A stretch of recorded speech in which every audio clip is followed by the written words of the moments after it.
On today's show, I am joined by a Nationals prospect, right-handed pitcher, Amos Willingham. We're going to get to know him and really get down to his rise down in the Nationals farm system. But also, the Nationals return to the Houston Astros tonight, and there's some real nostalgia that's going to happen tonight. You are Locked On Nationals, your daily Washington Nationals podcast. Part of the Locked On Podcast Network, your team every day.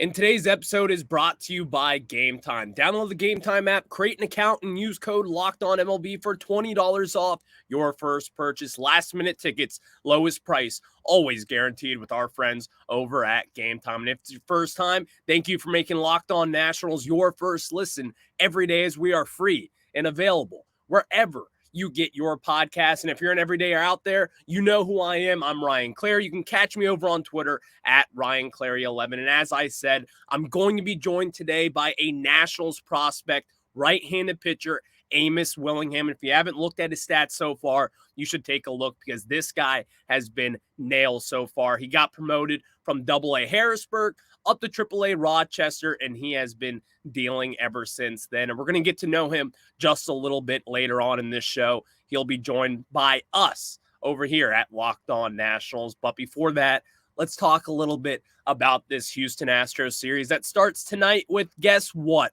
Patrick Corbin on the mound. When was the last time Patrick Corbin took the mound against this Houston Astros team? When was the last time that we got to see Patrick Corbin in Houston taking on the Houston Astros? 2019, Game 7, coming out of the bullpen. Patrick Corbin getting the win in that Game 7, really saving the series and keeping that Astros offense to a halt in order for the Nationals to get that victory in the World Series. That was the last time Patrick Corbin was on the mound against this Houston Astros team. But listen, it's a much different situation now. That Houston Astros team is still loaded. And oh, by the way, they're pretty hot as well. But then also, the Nationals are a little bit different. You don't have Juan Soto. You don't have Howie Kendrick. You don't have Steven Strasburg. And you most certainly don't have Max Scherzer, Anthony Rendon. We don't have the 2019 Washington Nationals team anymore.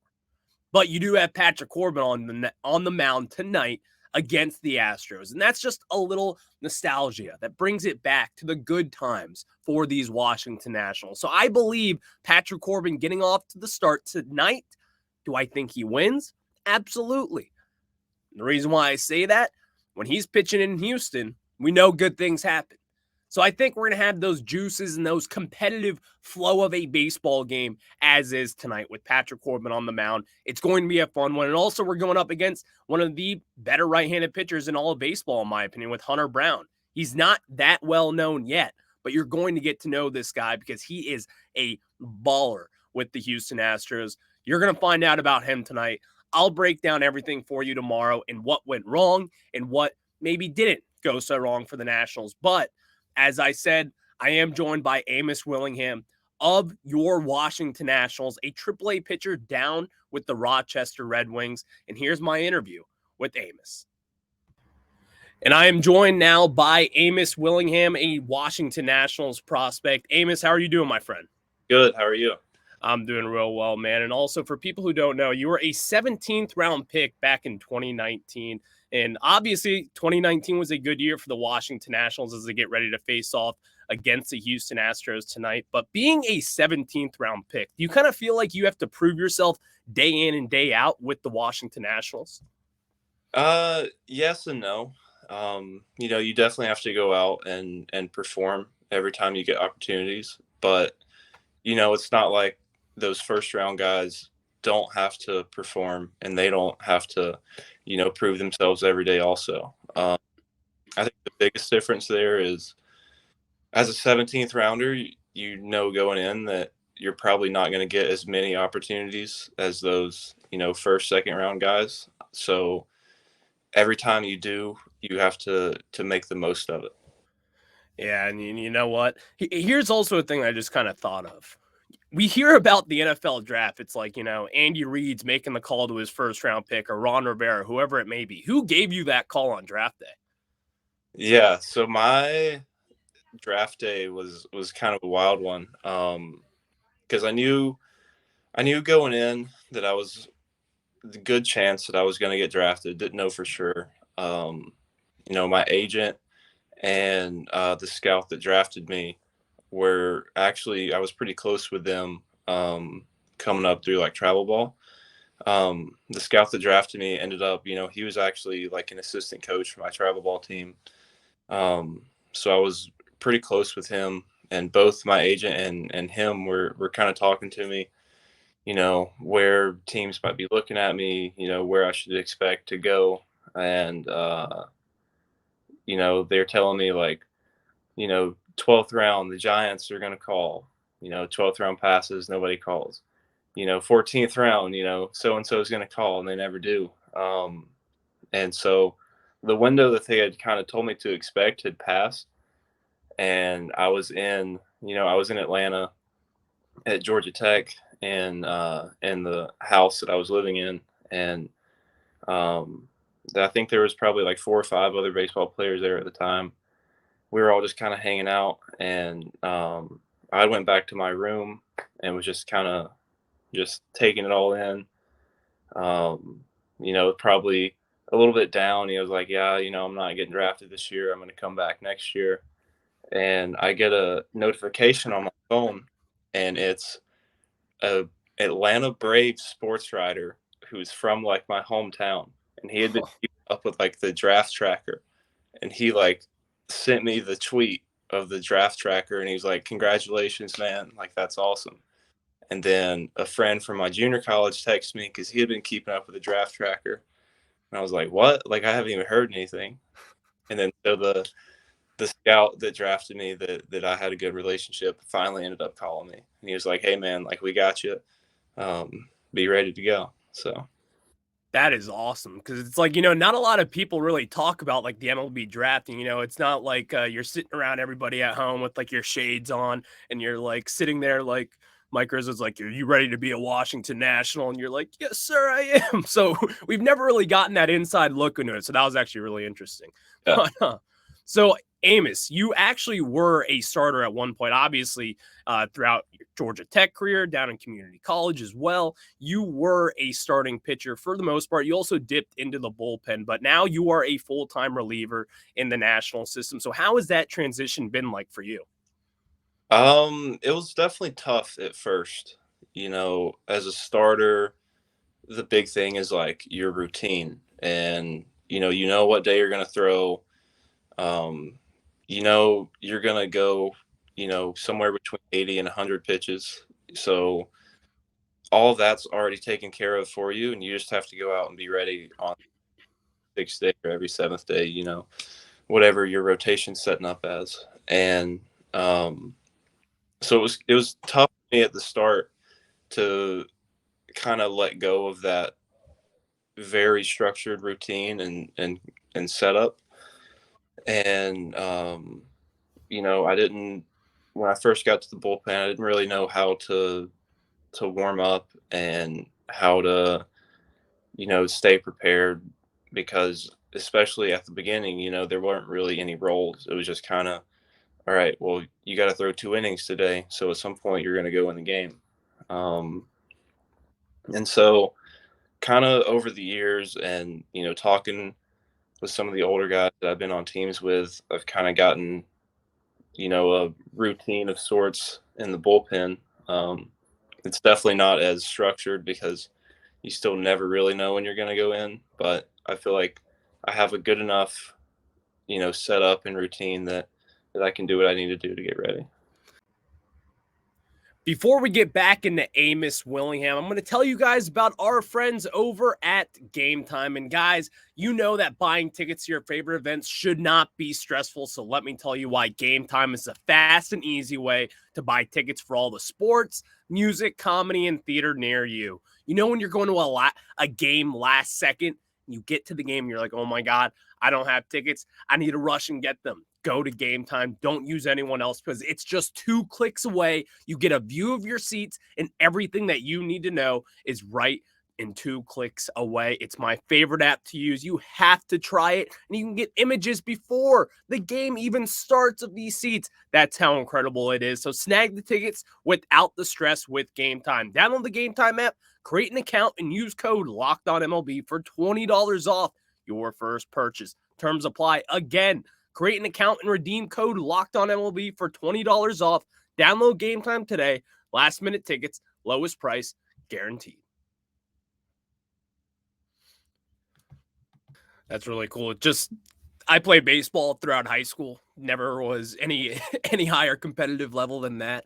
But I did start a few games here and there, and I do know I thought about it all day. So I can see how that can be a little bit stressful. But you made your way through the minor leagues relatively pretty quickly, considering that being a 17th round pick, you're now in AAA Rochester. You did get the bump up from AA this past May. And kind of what do you see with the different talent of hitters that you were facing? Like, is there that big of a gap between low A Fredericksburg compared to AAA Rochester? Tell me a little bit more about that.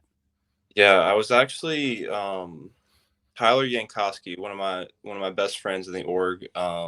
He went down with an injury last year, and he's rehabbing his way back through the org this year. And I was talking to him. He kind of asked me the same question, and this was when I was in Harrisburg. And I told him it's weird because it feels like it doesn't really feel any different in Harrisburg because most of the guys in Harrisburg are guys that, we've been playing with for like 4 or 5 years. Those Orioles guys, we came up with all those Orioles guys. We've been playing the Mets for a lot of years. So it's kind of funny because everybody just gets better at the same rate almost. And so those guys that you were facing in low A, well, now they're good enough to be in double A, but, also you're good enough to be in double A too. And then AAA, I'd say there's a pretty big difference because a lot of the guys in AAA are, they got big league time. So there's big league guys. A lot of top prospects are here. So there's definitely like more new faces in AAA. And I think that, just having that kind of environment of, 85% of these guys are big leaguers. There's definitely a bigger gap there in AAA than there was in AA, where most of the guys you're playing against are guys you've been playing against for years. And I think I was fortunate to be able to go out to the Arizona Fall League last fall, and I think that kind of how the Fall League felt is very similar to how AAA feels. Yeah, you know what? Just seeing like AAA, because being in the DC area, that's where I am. Like I get to go down to Fredericksburg. I get to see the Bowie Bay Sox, like when Harrisburg was back in town the other day. And it's like, I'm like looking at it, I'm like, geez, like it doesn't even really look that different. It's still baseball at the end of the day. Like all these guys are professionals, but even then it's interesting to get a perspective from someone like you. But you guys have faced a ton of talent.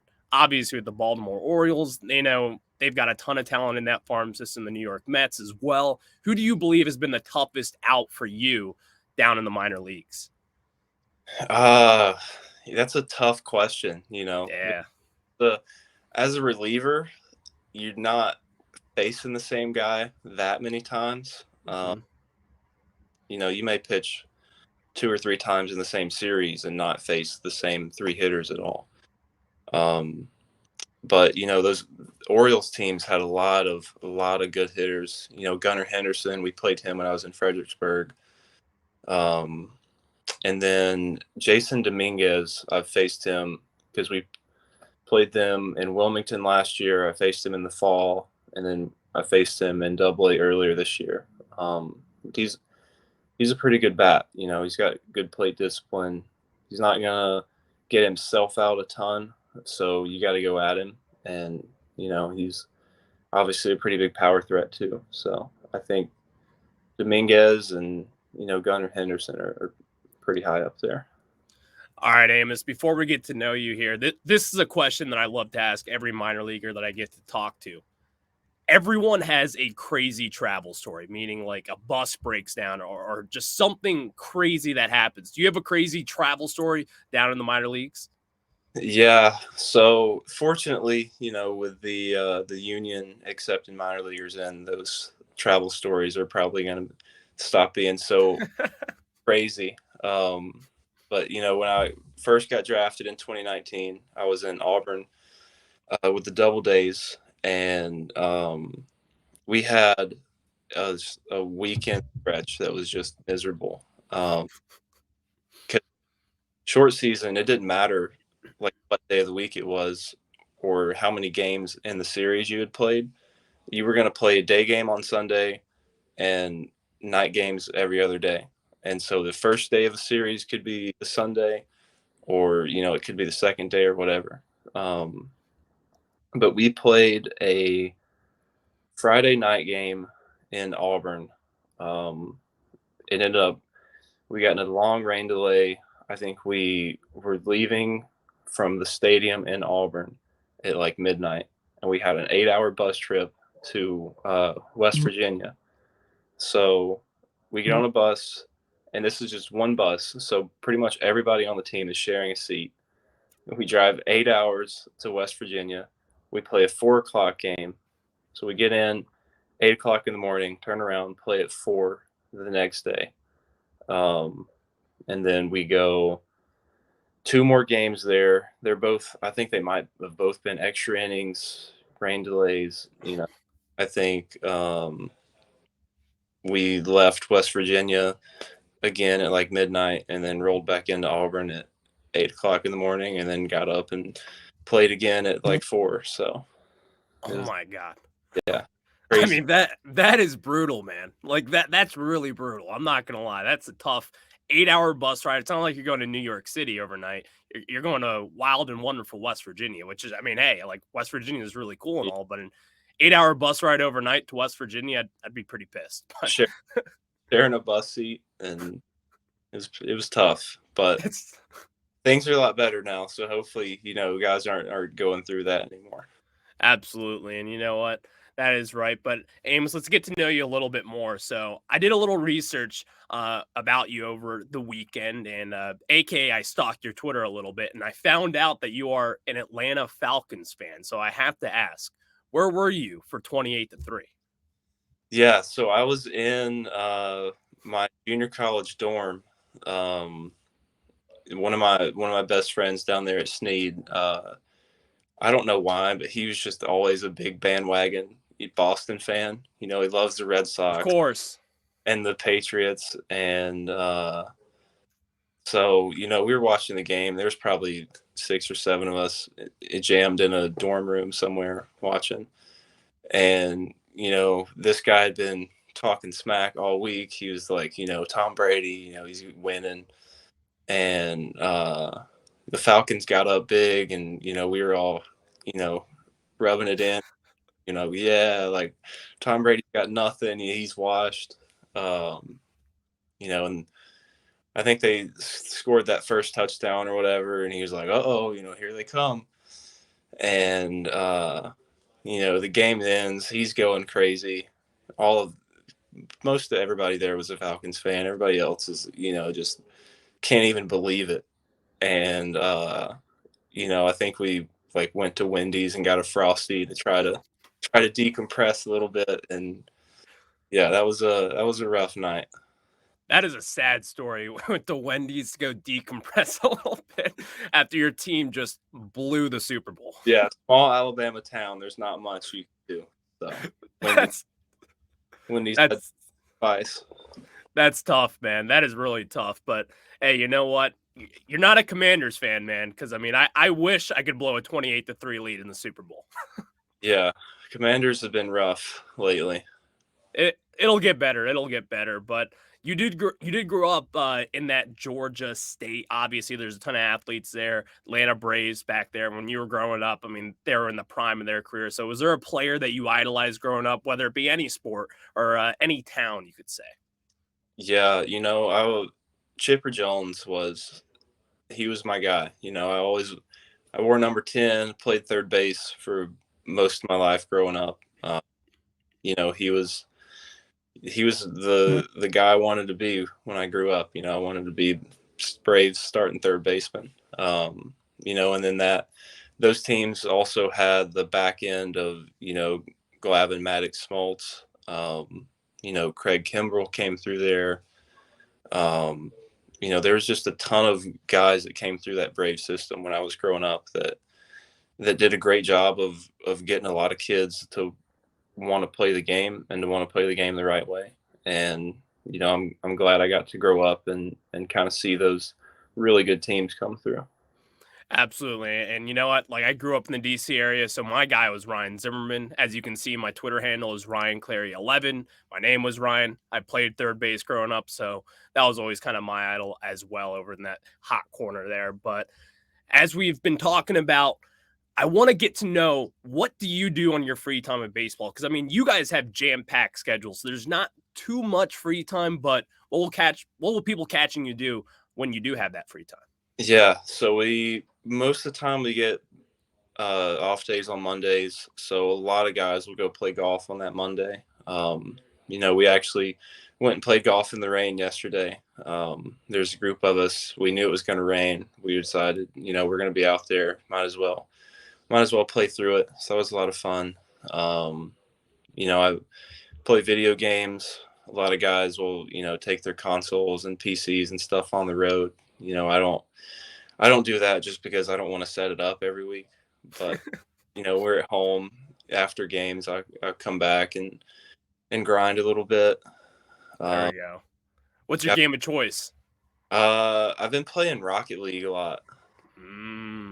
Okay. A lot of the guys still play Fortnite, so I'll hop on and play a couple games of Fortnite with them. Oh, man. The kids got to mature, and they got to go up to Rocket League. That's what I say. Yeah. What are we doing? I know. But if you weren't in baseball, where would you be working? I don't know. I was a civil engineering major in college. So my plan with that was to get into something with like stadium design. I really have been into, like all the new stadiums. I love to look at the renderings and how they're going to look. So, and kind of how they fit in with the city. I love those designs that incorporate like the downtown city areas with them. So, if I had to guess, it would probably be something to do with that. Oh, that's sick. Do you follow MLB Cathedrals over on Twitter? You do? All right, that's my guy right there. I love those. All those little old-time photos of like back in like the 1910s where they'd have wooden stands and they'd catch on fire from someone throwing a cigarette butt on the ground. Those are the good old days there. But all right, long night at the yard. You get back with an empty stomach. What's your go-to meal?